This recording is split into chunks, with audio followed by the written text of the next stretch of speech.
Amanda Brooks sees the child's drawing for the third time, and her hands won't stop shaking. The girl in seat 4B, maybe 7 years old, blonde pigtails, pink backpack, is using crayons. Red crayon. Lots of red. Amanda can see from seat 9A.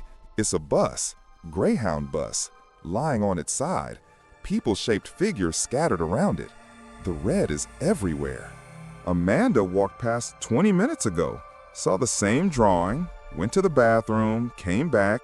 The girl was drawing a different picture. A house, a dog, normal child things. But now it's the bus again. Same overturned bus, same red. Amanda leans forward. "Sweetheart, what are you drawing?" The girl doesn't look up, keeps coloring. "The accident." "What accident?" "The one that happens." Present tense. The girl adds more red around a figure that looks like it's wearing Amanda's jacket. Same green color, same white stripe on the sleeve. Amanda sits back, breathes. It's just a kid with an overactive imagination. Probably saw a news report about a bus crash. Kids process trauma through art. Completely normal. Except when Amanda asked the driver, Jay Davis says his name tag, he barely glanced at the drawing. Just said, "Yeah, that happened back in '09. Old news." Then turned back to the road. But the girl is drawing it in present tense. The one that happens. Not happened, happens. And it's 3:33 a.m. on the Greyhound 444 heading north through Delaware on Route 13, and Amanda's phone keeps showing March 15th, but she distinctly remembers boarding on March 14th, and the math isn't working, and that little girl won't stop drawing. If you've ever seen something that made you question whether you were seeing the future or losing your mind, leave a comment. And subscribe, because this journey is going to make you count every mile marker between now and wherever you're going. 7 hours earlier, Amanda bought her ticket at the Philadelphia terminal. $43 to Dover, Delaware, the 8:30 p.m. Greyhound, only bus of the night down Route 13. The ticket agent, an older man with thick glasses and a Philadelphia Eagles cap, handed her the printed ticket without comment. Gate 7, leaves in 15. Standard, routine. Amanda grabbed her duffel bag and walked to the platform. The bus was already there, number 444. She noticed because quadruple 4 seemed unlikely, like a serial number that should have been retired for superstitious reasons. But there it was, 444 on the front, 444 on the side. Amanda boarded, showed her ticket to the driver. Jay Davis, 50-something, salt and pepper beard, tired eyes. He nodded, said nothing. Amanda chose a window seat on the left. Row 9, seat A. Good view of the highway, away from the bathroom and back, not too close to the front. A handful of other passengers were already seated. A businessman in row 2, typing on a laptop. A teenage boy in row 7, asleep against the window. An elderly woman in row 12, knitting something purple. And in row 4, seat B, the little girl with blonde pigtails and a pink backpack. The girl was with a woman who must have been her mother. 30s, brown hair, distracted expression. She was on her phone, texting rapidly, barely paying attention to the child. The girl had crayons spread across the empty seat beside her, seat 4A was vacant, and was drawing on a pad of paper. A house, a sun, a tree. Normal kid drawings. The bus pulled out at 8:47 p.m., 17 minutes late. Amanda watched Philadelphia's lights fade as they merged on the I-95 South, then transitioned to Route 13 through New Jersey.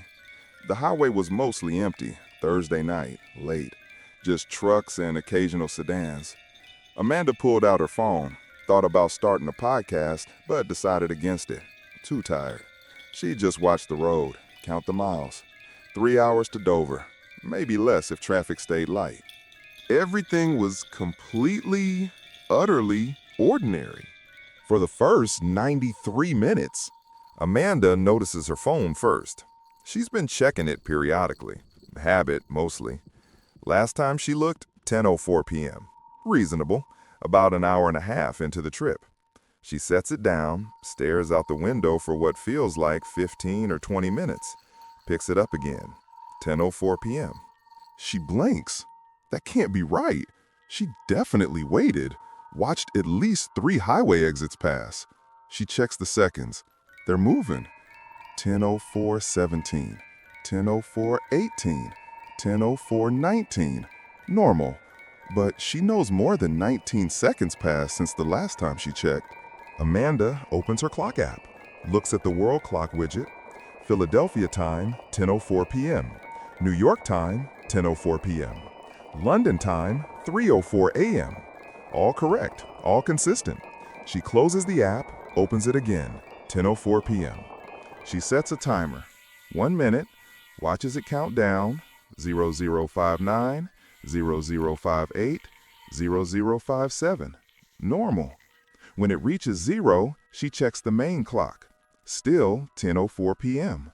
The timer ran 60 full seconds, but the clock didn't advance. Amanda puts the phone away. Probably a software bug. iPhones do weird things sometimes. She looks out the window instead. A green highway sign appears. Dover, 87 miles. Good, that's progress. They're getting closer. 10 minutes later, definitely 10 minutes, she counts in her head. Another sign. Dover, 87 miles. Same distance, exactly the same. Amanda unbuckles, walks to the bathroom and back. It's a narrow aisle. She has to turn sideways past the elderly woman's knitting. The woman doesn't look up, just keeps knitting, needles clicking in steady rhythm. As Amanda passes row 4, she glances at the girl's drawing. The house is finished now. Cute, bright colors. The girl is starting something new. Amanda continues to the bathroom.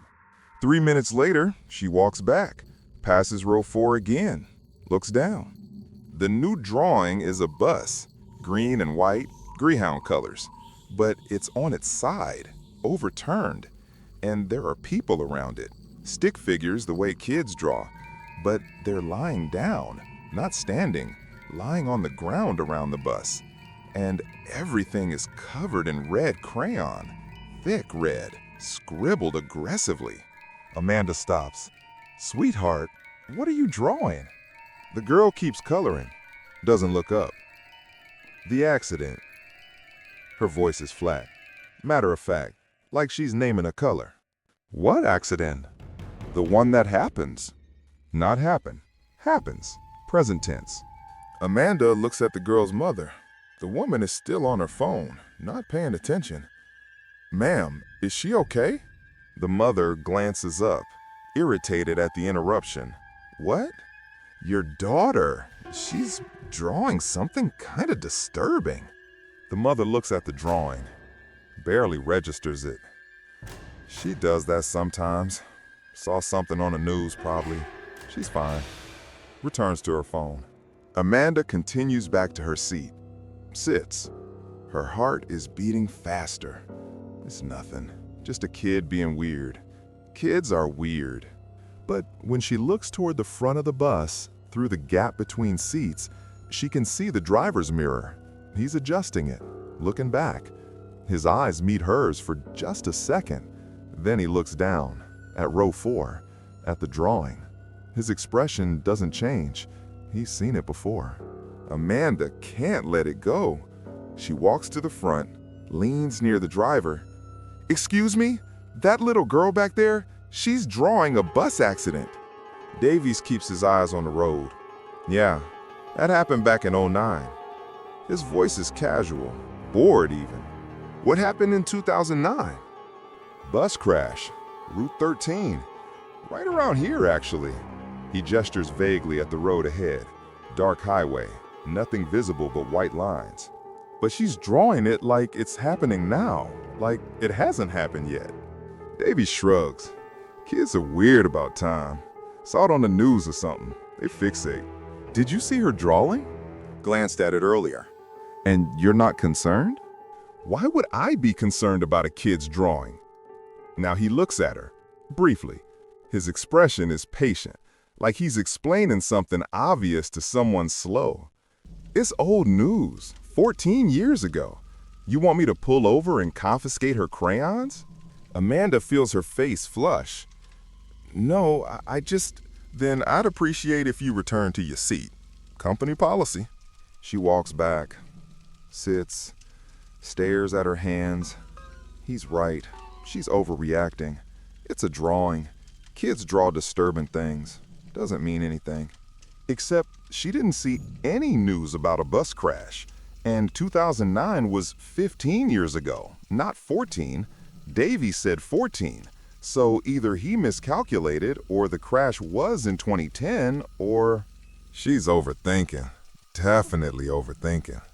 Amanda counts passengers to distract herself. She's good at counting. Always has been. Accountant by trade. Numbers are comforting. Row 2, businessman with laptop, 1. Row 4, mother and child, 2, 3. Row 7, sleeping teenager, 4. Row 9, herself, 5. Row 12, elderly woman knitting, 6. Row 14, empty.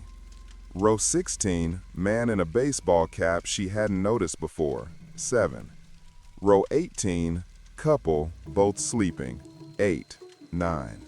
9 passengers, including herself, plus the driver, 10 people on the bus. Amanda settles back, but something nags at her. She counts again. Row 2, businessman, 1. Row 4, mother and daughter, 2, 3. Row 7, teenager, 4. Row 9, herself, 5. Row 12, elderly woman, 6. Row 16, baseball cap man, 7. Row 18, couple, 8, 9. 9. Same count, but wait. She stands, walks to the back, counts while looking directly at each person. Businessman, mother, child, teenager, elderly woman, baseball cap man, couple. 8 passengers, not counting herself, 9 total. But she counted 10 before, definitely 10. Where did the 10th person go? Amanda walks to the front, looks at every row carefully. No one in row 14, no one in row 20, no one in row 5 or row 11 or any other seat she might have missed. 8 passengers, plus her, 9. She must have miscounted the first time. Counted someone twice, easy mistake. She sits back down. But the nagging feeling doesn't go away. There was a 10th person. She's almost certain. Someone in row 5. Or was it row 11? She can't remember now. Can't picture them, but she counted them. The temperature drops suddenly. Amanda wraps her arms around herself. The bus must have turned up the AC. But when she looks at the digital display near the front, visible between the seats, it reads 71 degrees F. Comfortable, normal. She breathes out, sees vapor, a small cloud, definitely visible. She breathes again, more vapor, clear, unmistakable. Amanda looks around.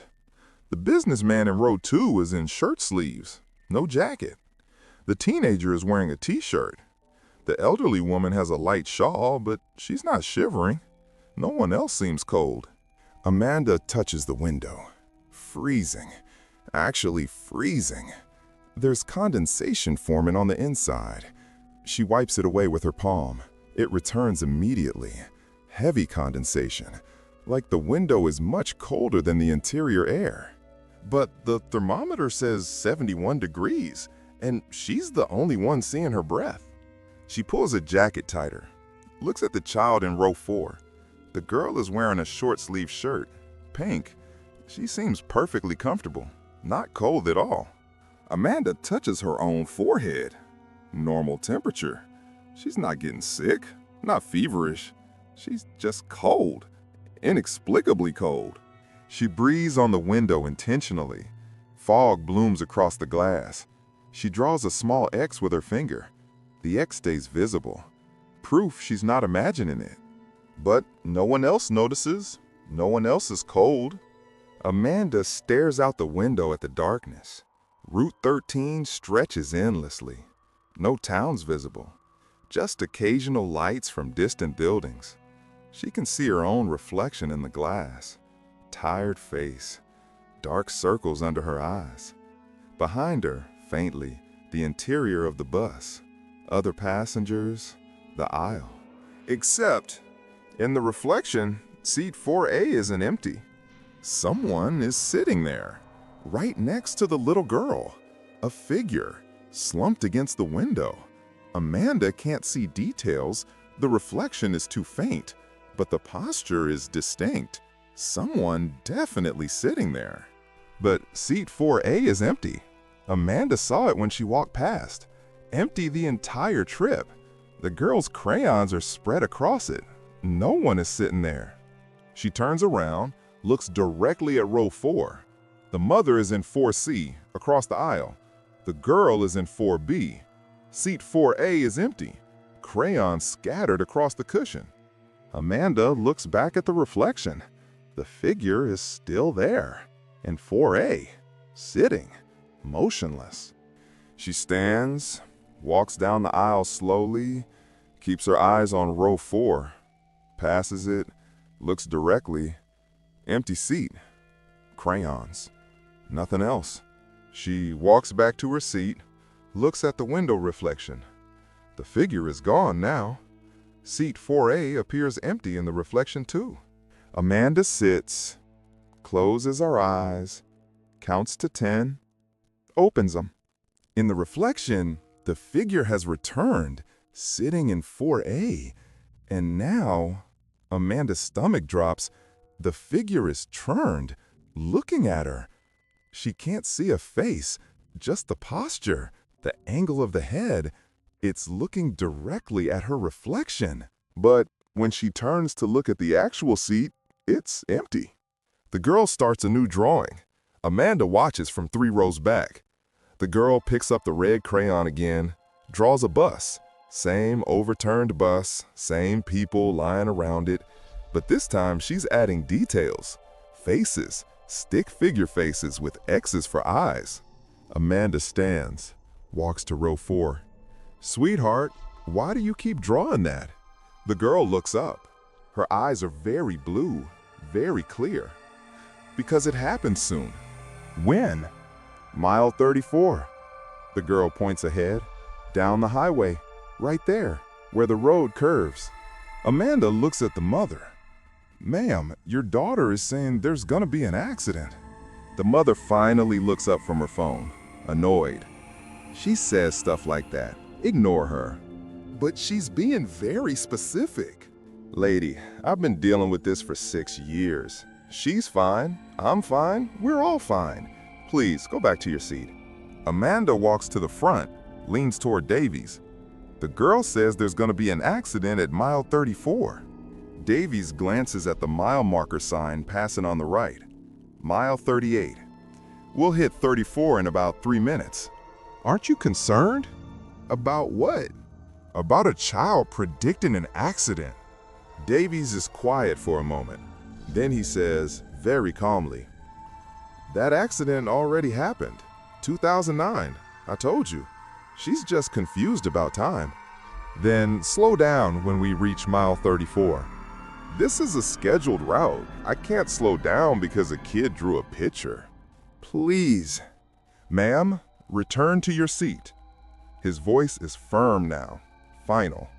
Amanda walks back, passes the elderly woman who has stopped knitting. The woman looks up, makes eye contact. Her expression is knowing, sad almost. Like she's watching something inevitable. Amanda sits. Her heart is pounding. She checks her phone. 10:04 p.m. Still 10:04. She opens her clock app, sets another timer. 1 minute. Watches it count down. When it reaches 0, she looks out the window. A green sign passes. Dover, 87 miles. Still 87 miles. Same distance as 40 minutes ago. They're not moving forward. Not really. They're stuck, looping. Something is wrong and no one else sees it. And the little girl is drawing their deaths. And mile 34 is coming and the bus shudders, just slightly, a vibration through the frame. Amanda looks at the mile marker passing outside. Mile 36. 2 miles to go. Amanda unbuckles, stands in the aisle. We need to stop the bus. The businessman looks up from his laptop, irritated. What? We need to stop, now. There's gonna be an accident at mile 34. The teenager wakes up, pulls out his earbuds. What's going on? That little girl, Amanda points at row 4, has been drawing an accident, our accident. She said it happens at mile 34. We're at mile 36 right now. We need to stop. Davy's voice crackles over the intercom, flat, professional. Ma'am, sit down immediately. No, Amanda's voice cracks. I'm not crazy. Look at her drawing. Everyone, look. The mother in row 4 stands. Her face is angry now. Leave my daughter alone. Show them the drawing, Amanda shouts. Show everyone what she drew. The girl holds up the paper. The overturned bus, the red, the stick figures with X's for eyes. Everyone sees it. Silence. Then the businessman speaks. It's a kid's drawing. Kids draw weird stuff. She said it happens at mile 34, Amanda insists. She said mile 34 where the road curves. That's too specific to be coincidence. The elderly woman puts down her knitting, speaks for the first time. Her voice is soft, sad. It's always mile 34, dear. Amanda turns. What? Every time, mile 34. That's where it happens. Every time? What do you mean, every time? The woman doesn't answer, just picks up her knitting again, resumes clicking the needles. Click, click, click. Davies, final warning. Sit down or I'm calling state police at the next town. Amanda looks at her phone. Still 10:04 p.m. She's been standing here arguing for at least 5 minutes, but the clock hasn't moved. She holds it up. Look, it's stuck. Time is stuck. We're stuck. The teenager shows his phone. Mine says 10:19. You just need to restart yours. Amanda looks at his screen. It does say 10:19, clear as day. She looks at her own. 10:04. She opens settings, closes them. Still 10:04. You're having a panic attack, the businessman says. His tone is gentle now, condescending. I get them too sometimes. Traveling stress. You should sit down, breathe. You'll feel better. I'm not having a panic attack. But Amanda can hear her own voice, shrill, unstable. She sounds crazy. She sounds like someone having a panic attack. Mile marker 35 passes outside. 1 mile to go. Amanda runs to the driver. Stop the bus! Davis doesn't even look at her. Sit down. Please. Ma'am, if you don't sit down right now, I'm pulling over and removing you from this vehicle. Amanda stumbles back, falls into her seat, buckles. Her hands are shaking so badly she can barely click the belt. She presses her face to the window, watches the road ahead, looking for the curve. Mile 34, where the road curves.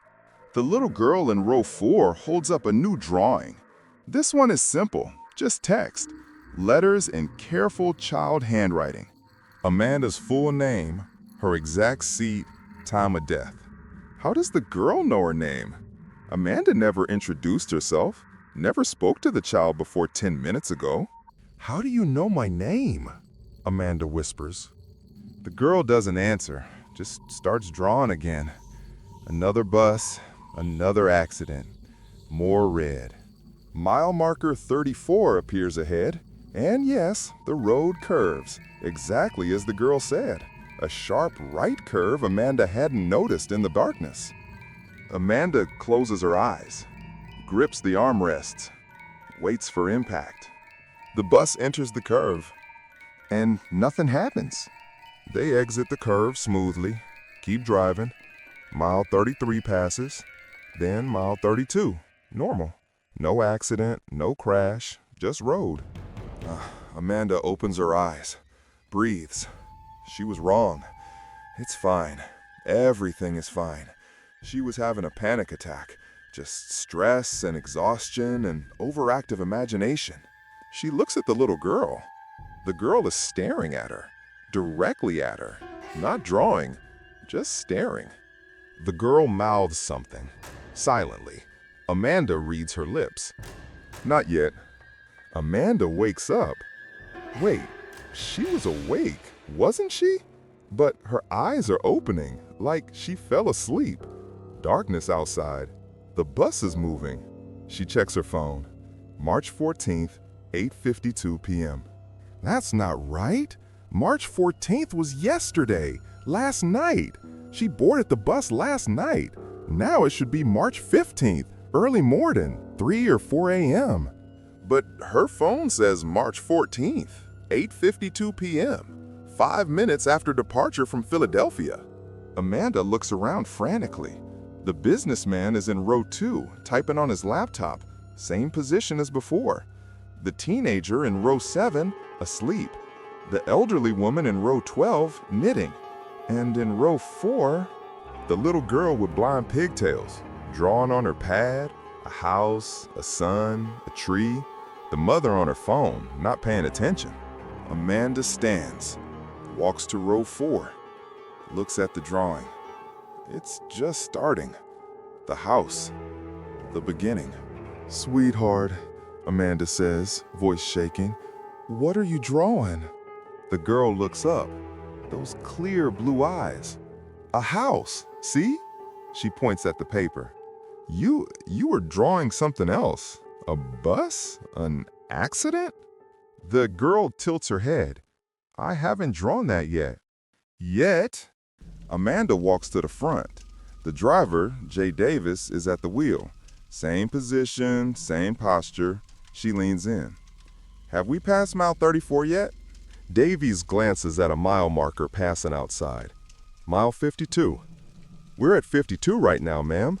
34 is ahead of us. About 30 minutes. No, we already passed it. We passed it and nothing happened and... First time down Route 13? Davies asks. Not unkindly, just curious. No.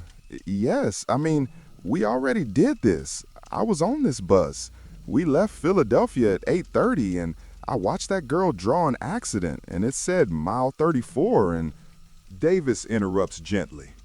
Ma'am, we left Philadelphia 17 minutes ago. Maybe you had a dream. I wasn't asleep. Your eyes were closed when I checked the mirror. He sounds certain, factual. Dreams on buses can be very vivid. The movement, the engine noise, creates a kind of hypnagogic state. Amanda backs away, sits down, opens her phone, checks recent activity. Last thing she did was text her sister at 8:15 p.m. Boarding soon. Talk tomorrow. No other texts, no calls, no timer apps opened. Nothing from the last few hours, or what she thought were hours. Was it a dream? But it felt real. The cold, the vapor on her breath, the girl's drawing, the reflection in seat 4A. All of it felt completely real. She looks at row 4. The girl has moved on from the house, starting something new. Amanda can't see it clearly from here. She stands, walks over.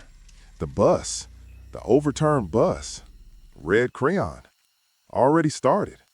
Why are you drawing that? Amanda asks. The accident. What accident? The one that happens. The exact same words, same flat tone. Amanda looks at the mother. Ma'am, do you see what your daughter is drawing?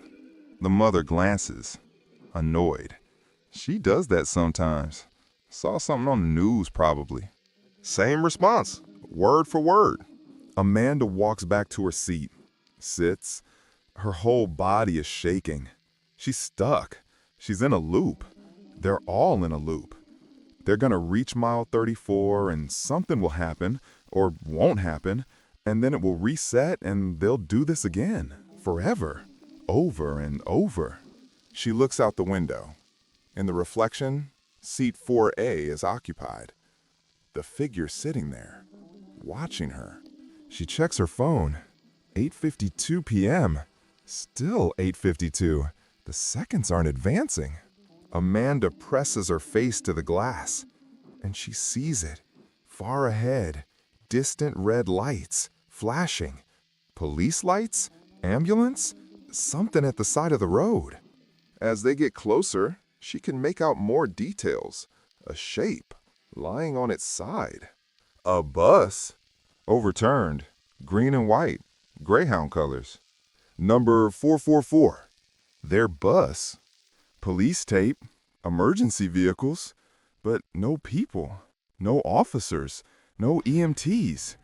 Just the lights. Flashing. Automated. No one responding. Davy slows. Just slightly. Enough to see. Then speeds up again. Continues past. Like it's normal. Like overturned buses are just part of the scenery. Amanda turns around. Looks at everyone else.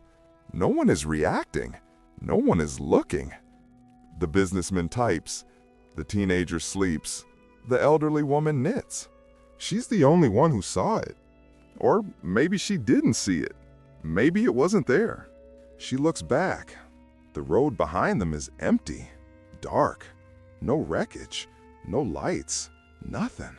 Mile marker 43 passes. Getting closer. The girl holds up her drawing. Finished now.